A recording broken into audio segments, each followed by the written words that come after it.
I talk, you listen. That's the motto of this room.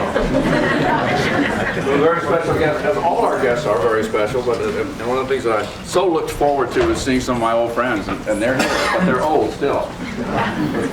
This guy right here, you probably have read his work. If you haven't, you should, because it's absolutely terrific.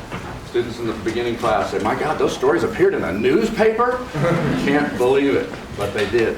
Rick Bragg, winner of the Pulitzer Prize, former colleague of mine, now a professor at the University of Alabama.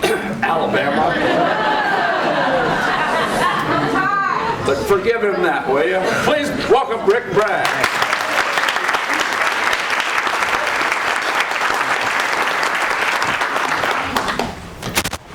It's nice to see you still have stork legs.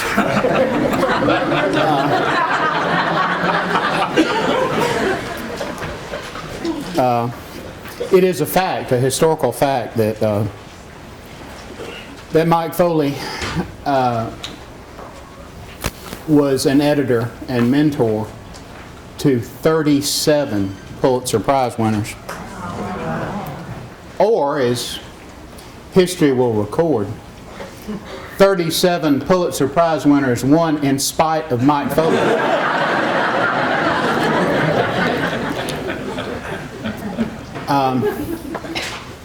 I'll go ahead and kiss everybody's ass early.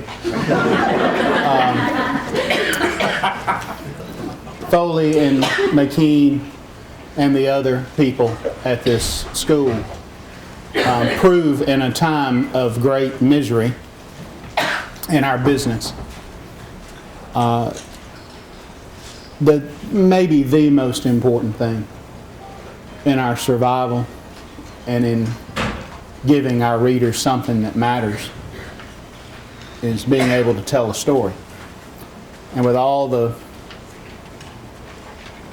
suffering and downsizing and stingy job markets and all that, there are still a few places that care about telling a story. So it's a pleasure to come and talk about that.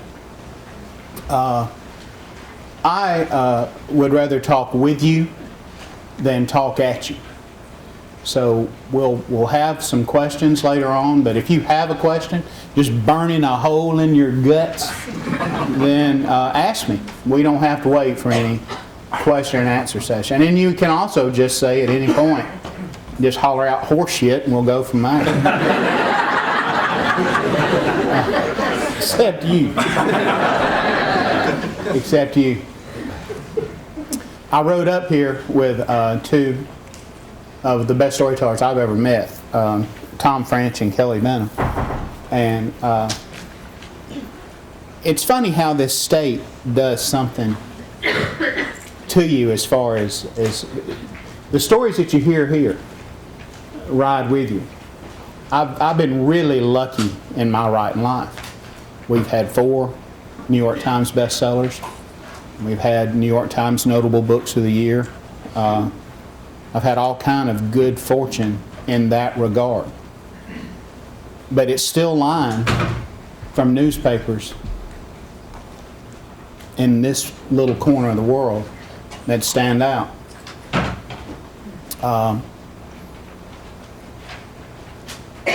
Tom French's line. Tom, are you here?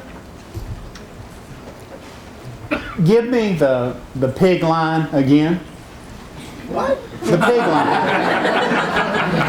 Don't make a pig sound. Give me the pig line. First choke down the pork you have in your mouth now.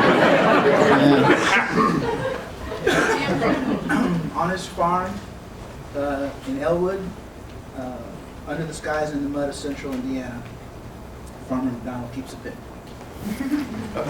By God, that's poetry. That's poetry. Can you repeat it? We couldn't all hear it. On a farm in Elwood, under the Skies skies and in the mud and in the mud of central Indiana, Farmer McDonald or something. McDonald or something keeps a pig. And that's just beautiful, you know? And how old were you when you wrote that? 20. So that's been 40 years ago.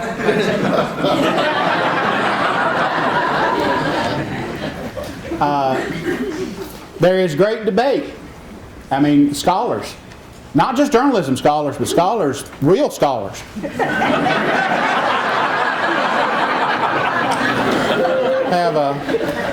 have debated a fine point of journalism, which is who wrote the finest chicken story ever done in the state of Florida. And the consensus seems to be that that would be Kelly Benham, who wrote a story about Rockadoodle 2, the rooster. And her first line was, and you know this stuff, it's just in your head, was when they heard the screams, comma, no one suspected the rooster, period.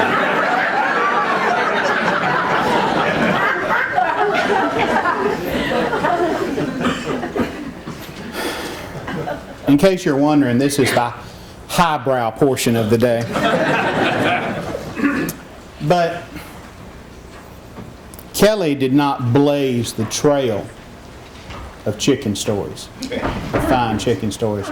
That occurred in the St. Pete Times Clearwater Bureau. How long ago? Long time. 20 years ago? 15 years ago? Maybe more. Yeah.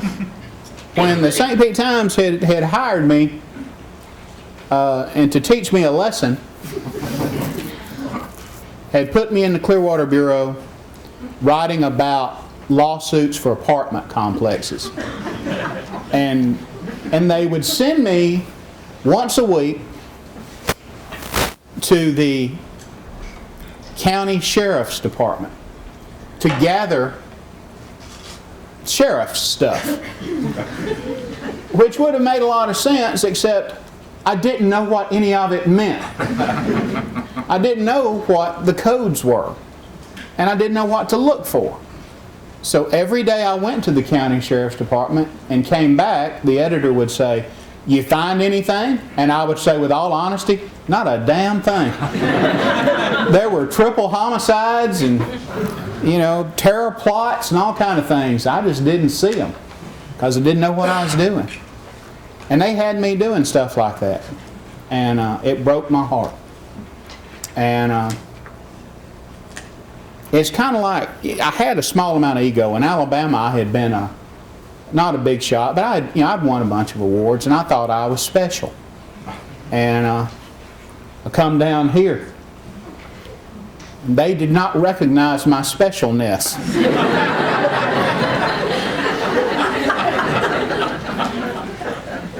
And I'm doing this stuff. The only thing that made it bearable was lunch and supper. And it was bad. I had no money because I had spent all my money in Alabama on loose women and cars that would not run. And probably the first reporter at the St. Pete Times to roll down from Alabama in a red Porsche. And wouldn't run, but it was red. I had no money, had no furniture, had no TV. I slept on a terrazzo floor with my laundry underneath me as a mattress. I had no money for food, so everybody in the Clearwater Bureau of that era thinks I'm a bum. You know? But at night, I would go home to my hovel, my Bayside hovel, and fish change out of a big jar. You've all got them. And I would buy white bread, bananas, and mayonnaise. And I lived on, oh, don't make that noise. If you cannot appreciate a good banana sandwich, So you had them. I know you had them. Elvis did. Yeah, and look what they did to Elvis. But and that was my life. And then I'd go into work the next day at the St. Pete Times, and in the Clearwater Bureau, which is a like environmentally sound building. It's got like sod on top and everything. And I'd write about things that hurt my feelings.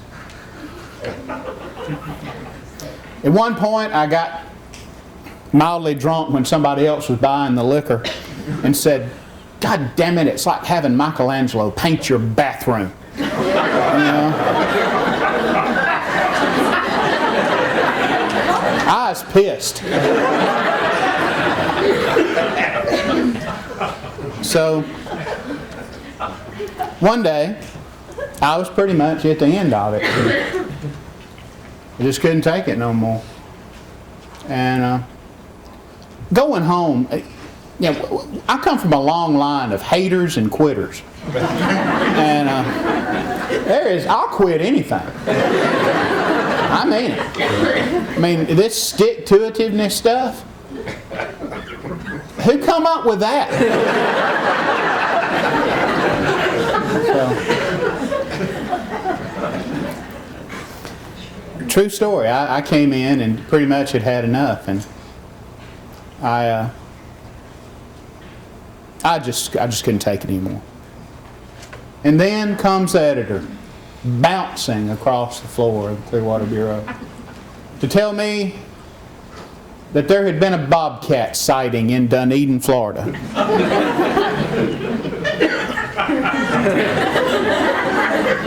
It wasn't you, but he had minions for that. He's a fine editor, actually, a very, very, very fine editor, and he told me that there had been a bobcat sighting, and I thought, well, what does that have to do with me? And they said, well, you know, they come in and they eat the chickens of the retirees, because the retirees are allowed by city ordinance to have so many chickens, or we're allowed to have chickens. Florida. And thank God for y'all. I still didn't get it. And they said, well, this you don't really understand, Rick. This time there's been a survivor.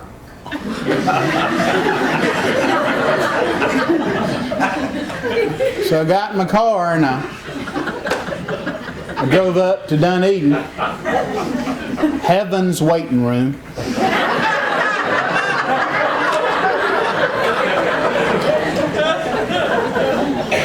Actually, it's beautiful. Dunedin's a pretty place, isn't it? It's really pretty, but not a lot of excitement at the time rolling out of Dunedin. It wasn't like Tarpon Springs.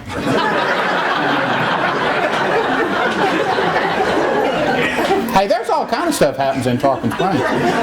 Go up during the Epiphany sometime. That's a rocking good time. And drove up there and got out, and there's this chicken running around in the yard. All the feathers gnawed off its ass.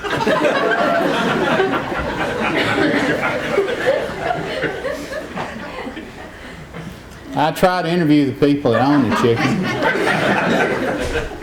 There are two rules in Michael Foley's newsroom. You get the name of the dog and the name of the beer. And weren't no beer. But I figured the dog and chicken rule would be interchangeable. Chicken's name was Mopsy. The problem was that as I tried to interview the people who own the chicken, they kept, and they were very helpful, showing me the chicken's wounds, horrible wounds. It looked like I was trying to interview the chicken, and people riding by on the road laughed at me.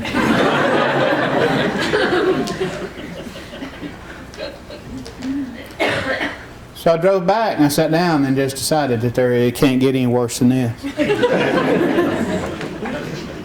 Pretty much made up my mind that I had to leave. And I don't mind quitting. I'll quit some fine places. But you hate to fail, you know. And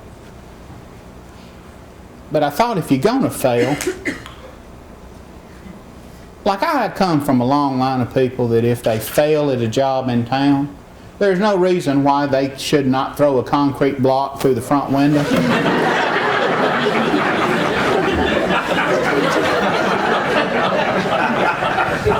Followed by a skunk in a burlap sack. It is called the skunk bomb, and it is not unheard of. But the St. Pete Times-Clearwater Bureau had no windows.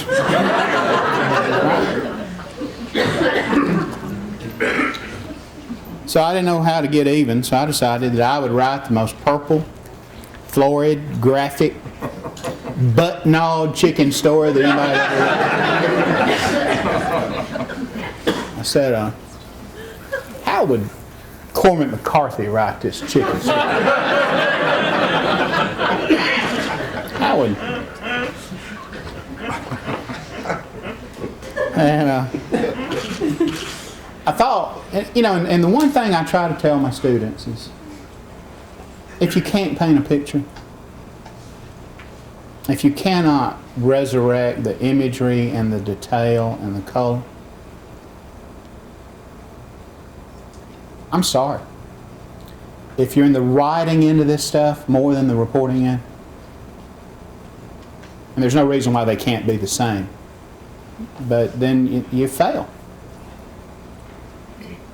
And so I thought, well, what did that chicken see? What did that chicken see right before it was so horribly mutilated? And I grew up on a farm. Chickens can turn their head, and I could just see it, just getting it, across the sand and turning, and there would be that face.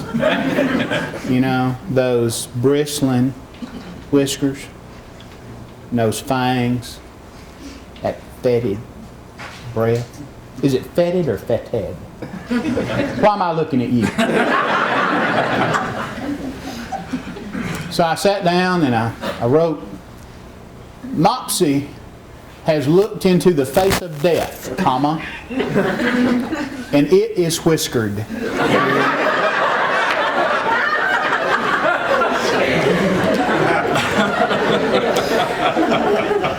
Didn't write a very good story under it, but hell, y'all know this, and let this be a lesson for you young people. Just write a good lead. By the time they get over it, they won't notice the rest of it is crap. And turned it in. Went home. I had exactly $5.90 in my pickle jar. And I went to the Piccadilly there, right before it shut down. Was it Piccadilly or Morrison's? Maybe it was Morrison's. And I ate a real meal. I had no idea how I was going to get home. I figured I could sell some clothes. I'm serious. Because y'all weren't going to pay me, so I figured I'd came in the next morning fully intended to be laughed out of the newsroom. And you can be facetious. You can say you knew you did something of brilliance. That was not what I was shooting for. And I've upset somebody with the chicken society.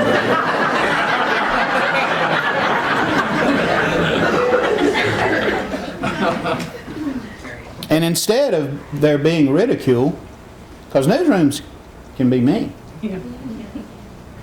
there was a stack of messages on my desk about that high.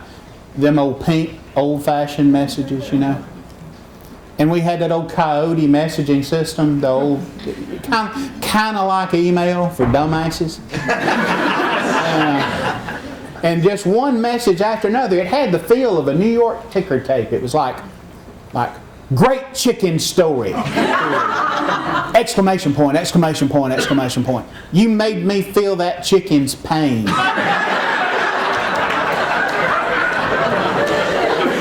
And they were serious. They were serious. Competition in that newsroom was fierce. And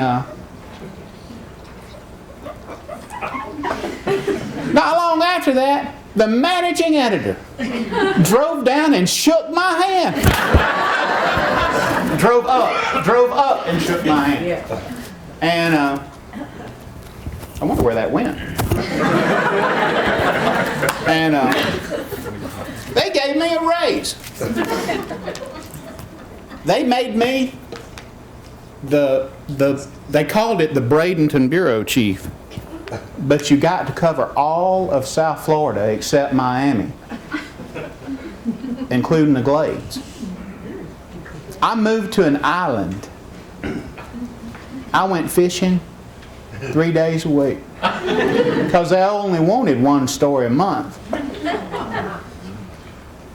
I had the best job in the whole world. I had the best life in the whole world because of Mopsy the chicken. And I coasted on that for years.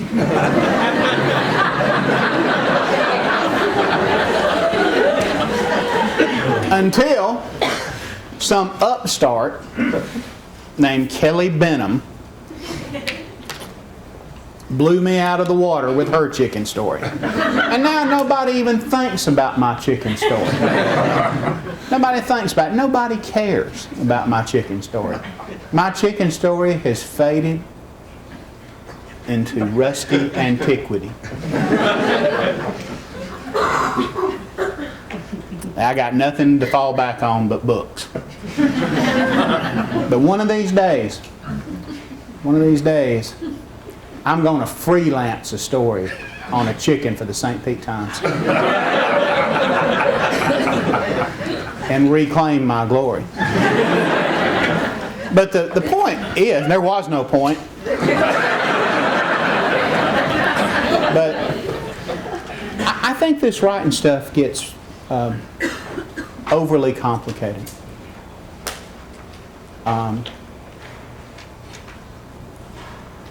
To say you write clear and you write thoughtfully should be the foundation, and the very least, that you should do. You write clear, you write thoughtfully,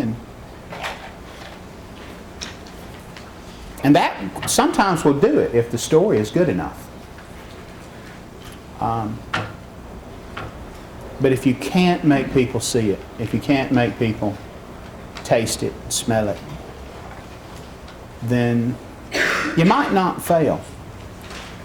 But I know for a fact, in talking to my agent in New York, that when an idea or a proposal fails or comes up short, they say the same damn thing.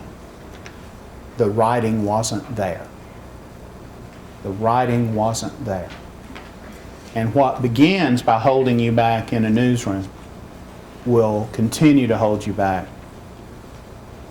if what you want is a book life.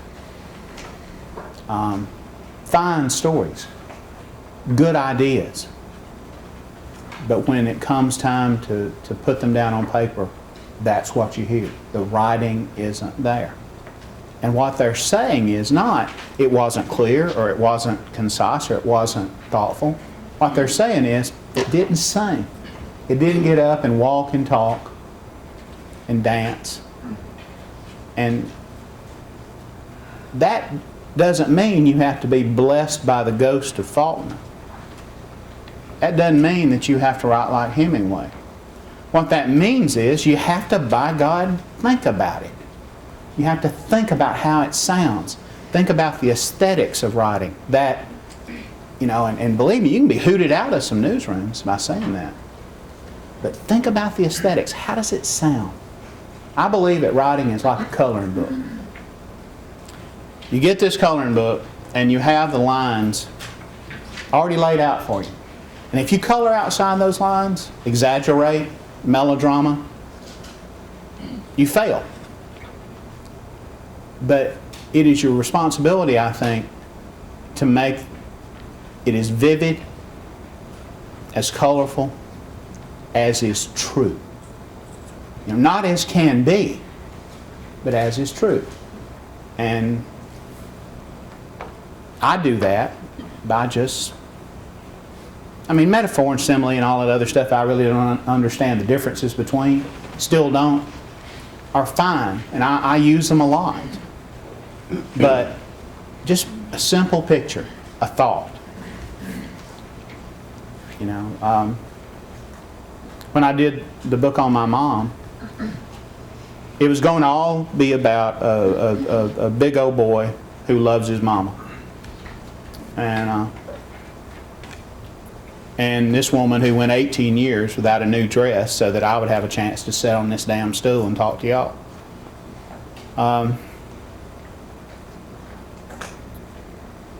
But to make anybody care about it, because a lot of mamas went 18 years without a new dress. A lot of mamas took in laundry and ironing. A lot of mamas waited to eat until their children were done so that we would have the best of what was there. A lot of mamas did that. And that's a little preachy. So you don't tell it that way. You tell it in pictures. And my mama had to do those things because she married for love. And she married badly. And she married a sorry man. Not an altogether sorry man, but sorry in specific areas. And parenthood being that one of them. But so to write about her light, I had to write about his darkness. But again, I don't want to preach. So the first page of All Over But the Shoutin' was a scene. And if it had been Tom, you and I have been talking about this a lot. If it had been a newspaper story or a magazine story, it would have been the lead. It just happened to be a book, so it was longer. But the first page was, I used to stand amazed and watch the redbirds fight. They would flash and flutter like burning rags through a sky unbelievably blue, swirling, soaring, plummeting. And on the ground they were a blur of feathers, stabbing for each other's eyes. I've seen grown men stop what they were doing, stop pulling corn or left their heads out from under the hood of a broken down truck just to watch them. And once, when I was little, I watched one of those birds peck itself to death in the side mirror of a truck, hurling itself against an unyielding image until the glass was cracked and smeared with blood. And I asked a man who worked for my Uncle Ed, an old snuff-dipping man named Charlie Bivens. I said, Charlie, why do you reckon that bird did that? And he told me it was just its nature. That's my dad. All we did was paint a picture. All we did was set a scene. Some people call it narrative. Some people call it a lot of things. But I think you just have to think about it. And all of a sudden, good leads and good writing becomes second nature. How do I make it come alive? How do I put people where I was? When the Oklahoma City bombing happened,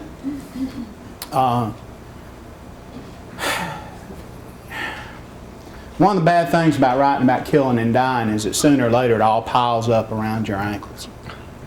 And you do not bitch about it. Because you don't get to bitch about dying when your people are not the ones doing it. You don't get to bitch about suffering. You just write about it. And no matter what people say about how it deeply affects them, it doesn't to the extreme it affects those people that you're writing about. So you don't gripe about it. You just do it. And you keep walking and you do it some more next week. But you get tired. And one of the things that had happened in the Oklahoma City bombing was that people began to talk in sound bites. It did not make their agony any less. It did not make their suffering any less genuine. But everyone there, 168, it was 167 for a while, and then I think it went to 168. Everybody there suffered. And they'd been interviewed about that suffering so many times that you heard the word healing a lot. You heard the word closure a lot. They became kind of catchwords in our country. And certainly after 9/11, they continued. And after a while, everything kind of began to sound the same. And the real drama and the real suffering began to sound, not to be, but to sound as though we had heard it all before, over and over and over again.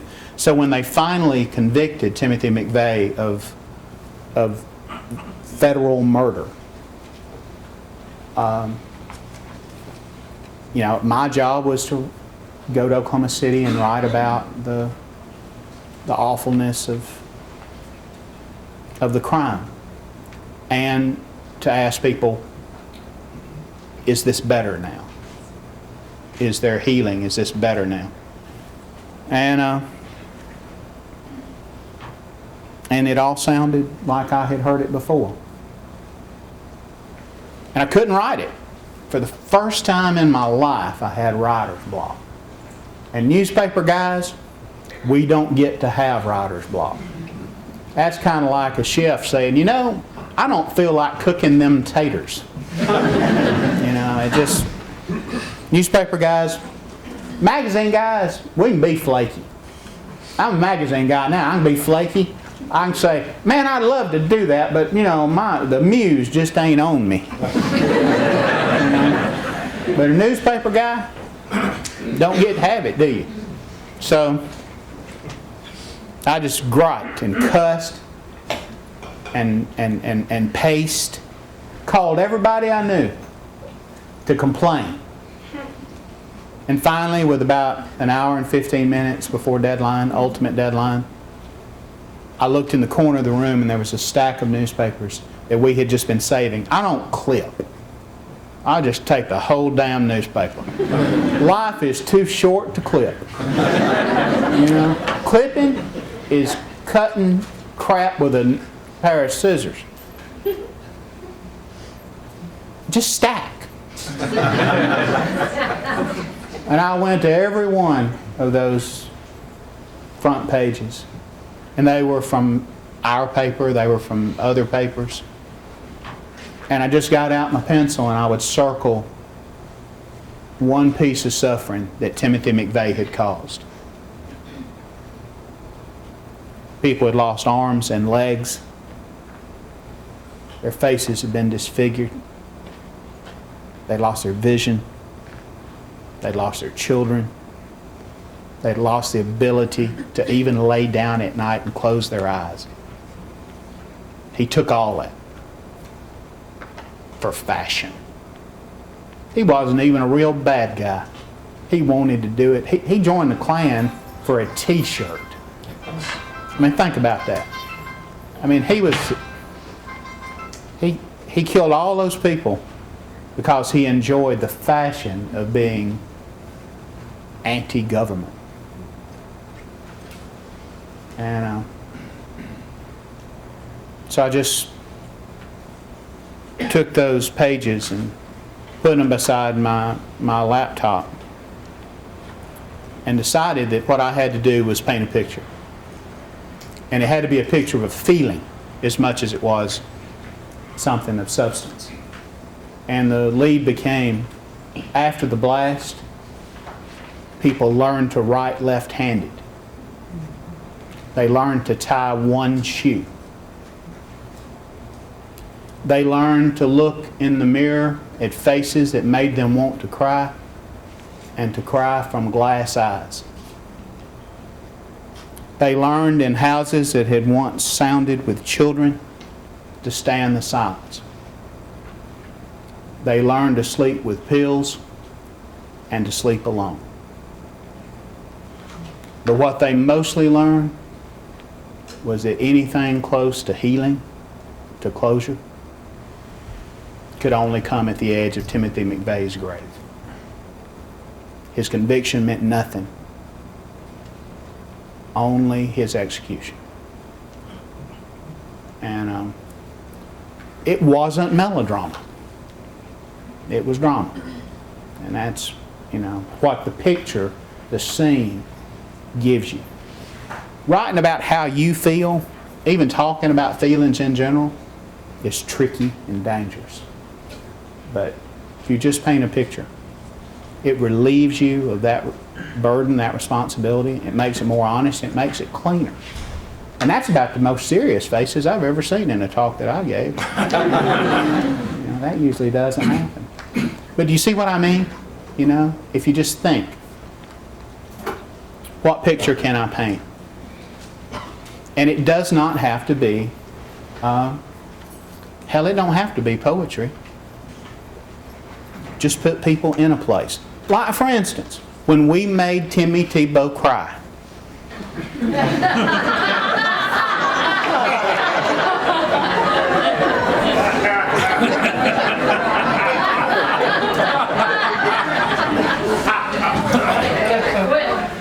Truly, that is the only scene you needed to. You could even be biblical. Timmy wept. Period.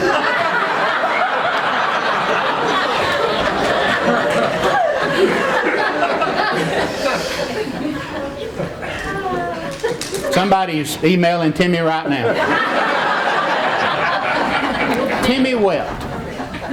Jesus wept. When I was in school,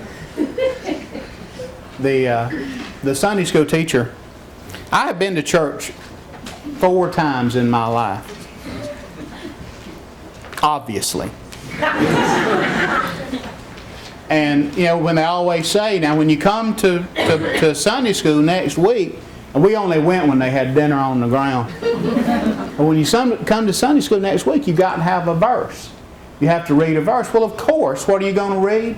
Jesus wept. Easy to remember. Quick. You by God done. Until I discovered, anybody know what the second shortest verse in the Bible is? Anybody? Do we have any biblical scholars here? Does anybody know what it is? God, y'all are a godless bunch. It does not surprise me. The second is, Balaam had an ass.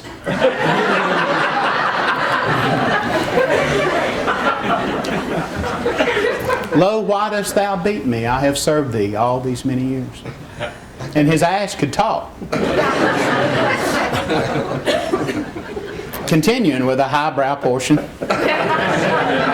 our evening. But really, think about it. National championship, not to rub it in, but national championship, what scene? Because that was our national championship. Texas was just in the way. Texas was just a chance to go out to the West Coast and beat up on some Texans. That wasn't even hard. But think about it. That was your lead. If you were covering that game, what was his number? We didn't really get to see it much because he was always flat on his back.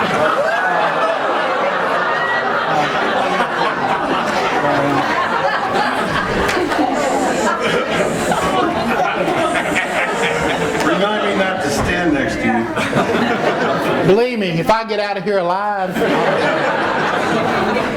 Actually, I will say this to keep me from getting my ass kicked. Florida lost the championship with a lot more class than a lot of people have ever won it. I thought that was remarkable. And he didn't try to gouge anybody's eyeballs out in that game.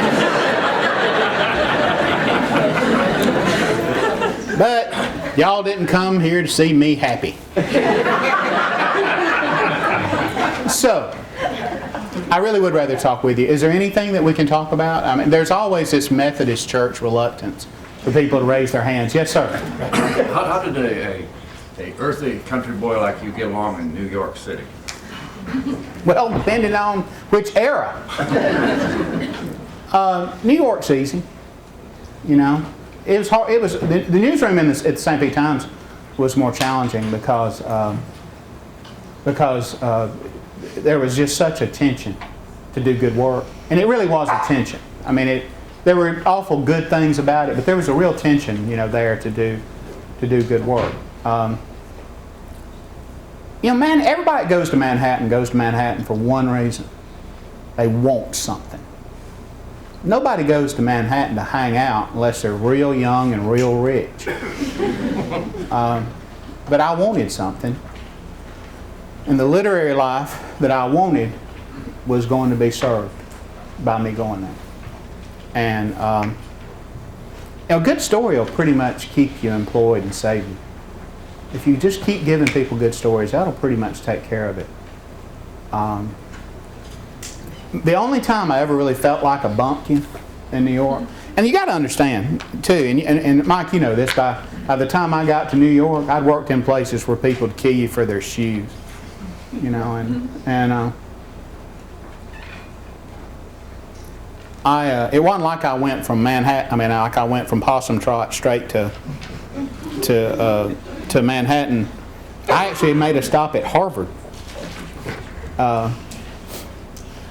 When I got my Neiman Fellowship at Harvard, which prepared me for New York, I went home to see my mom and my brothers. And we have a tradition, and maybe y'all have it here, called pickup truck bed standing. And what you do is, a parked pickup truck in the shade, men will line it in a U, the bed, and because the pickup truck is the perfect height to lean on. You know, Silverado was built to put your elbows on. And men, working men, lean on the truck, and they do not have to talk. They do not have to talk. They will sit. My brother Sam has championship coon dogs, and they are beautiful animals. They are all muscle and bone and blood. And you touch their bodies, and it vibrates. The rib cage vibrates. It's just the most beautiful thing you can imagine. And these voices like bells ringing, and they are sounding.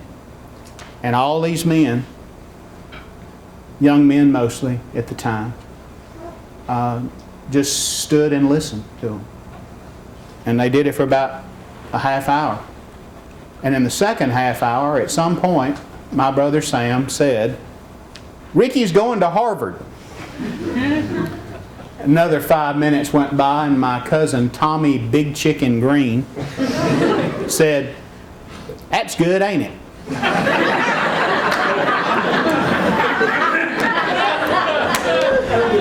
So, true story. But in Manhattan, I'd been there about only a couple of months, not long, and I get a call, and it's from the probably the best literary agent that ever was. Her name is Amanda Urban, and with ICM in Manhattan. And she said, I don't really know who you are or where you're from, but I've been reading your work, and if you want to do a book, I'd like to represent you." And same week, I get a call from the biggest publishing house in the world that says, and the editor said, "I don't know who you are or where you're from, but if you want to do a book, we'd like to publish you." And I told them both the same thing because I'm so sophisticated. I said, "Well, thank you, ma'am, but I don't really have a book in mind. I'm working real hard, but I really appreciate it. Thank you." Hung up. I told one of my friends about it over supper, and he punched me in the head. He reached across the table and punched me in the head. I called them both up and said, ma'am, I have made a terrible mistake, and I do have a book.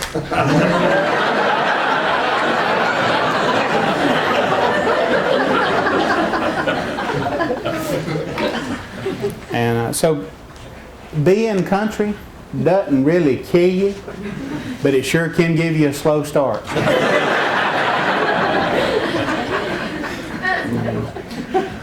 I still don't. Oh, that's my wife. Hold on.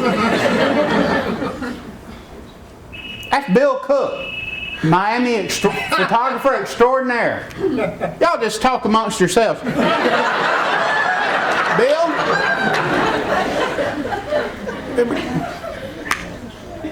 That's the oddest damn thing that ever happened. I used to tell people it was my mama. All right, everybody turn off your cell phones. I won't tolerate this. But yes ma'am. Do you have any memories of working in Los Angeles? Yes ma'am. I remember wanting to get the hell out of there. No, this is what happened. I was working for the St. Pete Times, and I had just come back from this Neiman Fellowship, and you're supposed to agree to stay a year or 2 years. Is it a year or 2 years? A year. And you're supposed to agree to stay a year, but I so obnoxious that St. Pete gave me an exclusion. And I was trying to make up my mind because I had offers from the New York Times and the LA Times. I was trying to make up my mind where to go. And they put a thing on the bulletin board saying, "Where will Bragg go?" And in the newsroom it said, "LA or New York?" And some smart ass wrote, "Who gives a shit as long as he leaves?"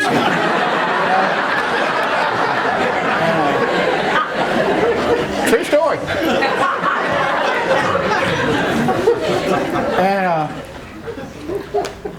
And I got to thinking about it.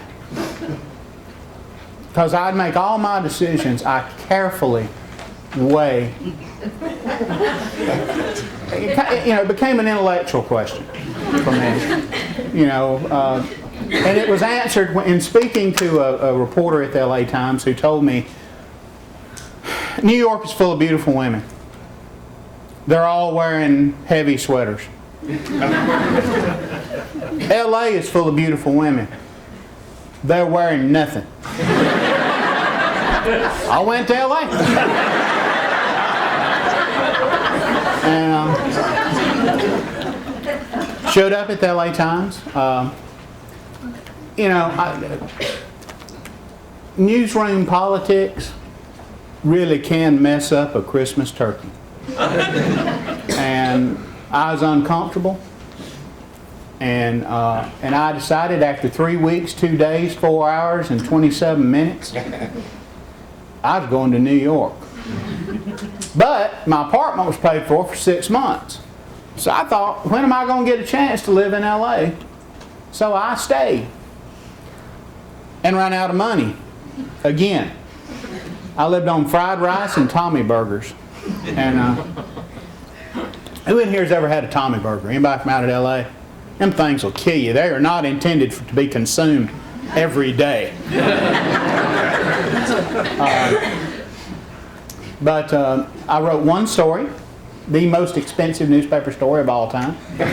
Cashed my bonus check. And then I went to Venice and I tried to learn to surf. Rode around LA. Had a great time. Being unemployed with a certainty of employment is a great thing. Being unemployed without a certainty of employment is hell on earth. But I liked LA a lot. I mean, I am one of those people that I like the speed of it, and I like the sunshine when you can see it, and I like the water. I've always loved the water. That's why I've always loved Miami. Miami, it's why I love the west coast Florida. But you know, LA's all right. Ain't nothing wrong with LA that, you know, a few good, like, collard green restaurants couldn't fix. You know. Yes. We got time for one more. Okay. Yes, sir. Question about details. Your writing, and all great writing is always just about grabbing as many of those salient details and putting them together for that picture. Stu, when you're out reporting, do you find yourself writing details that you think maybe are mundane, that maybe you won't even use, and then you kind of sift through it later? Or can you start, are you at the point where you can start picking out what is already speaking to you as to tell me something? I think that as you report your story, you just know. You see those details and they stick out in your head.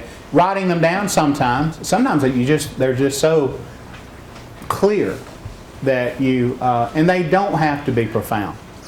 Writing about a flood in Virginia one time, I noticed that on the door of the Burger King was a sign saying that because of the catastrophe, there would be no bingo in the Burger King that Thursday night. You know, those things naturally, you know, are just there. But, you know, very, very, very light moments, very, very minute details often just tell you everything you need to know. You know, in Oklahoma City, to me, it was a rubber glove and a water-filled gutter. You know, bloody rubber glove. One glove. You know, with all these bodies and all this misery and all this carnage, that glove was more powerful to me than, you know, my look inside the building, which to this day I have never really written. They gave me a chance to write more. They gave me a little more time on deadline. I didn't use it. I just couldn't really get my head around it. Failed, pretty much. You know, but you know, we'll finish on this because the stork is looming. But the best detail, you know, I've ever written about was writing about my dad. And they gave me his, years after his death, I got his belongings. And this is many, many years after his death. And I got his belongings. And in this box was the clip-on tie that they had put on him at his funeral. Because they insisted putting a tie on him, but he begged not to have one put on him. He was a very proud man of his looks, very much like Mr. Foley. and he could not stand the idea of having someone put a clip-on tie on the wreck, the hulk that he became. He couldn't stand it. So they made it a clip-on so that before they buried him, his mother rushed up and snatched it off his chest. Well, that detail is very profound. And you know that's going to make any story about your life. Not just his life, but my life. I hate ties. But in that box was also a set of dice. My daddy loved poker. Taught me how to cheat. You know, 5 years old teaching your son how to cheat at poker. Always put 4 jacks in the waistband of your jeans. That way you walk into the poker room and you say, man, my back has just been killing me. So that during the course of the poker game, if you have to reach back and touch your back, it won't be unusual. And you can pull out a jack as you need it. No one notices a jack. Queen, king, ace, they'll notice. No one notices a jack. Remember that.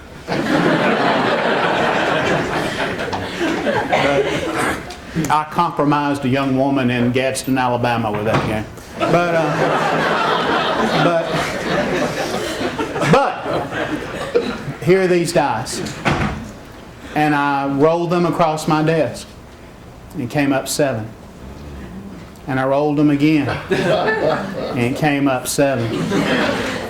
And I rolled them over and over again. They were loaded dice. And that little detail became the penultimate thought in a $1 million book contract. You see what I mean? That little bitty thing, that 2 pieces of bone. So the details to me, make writing. And they may have to hang on a framework of more important things, but they will make your writing life. Thank y'all.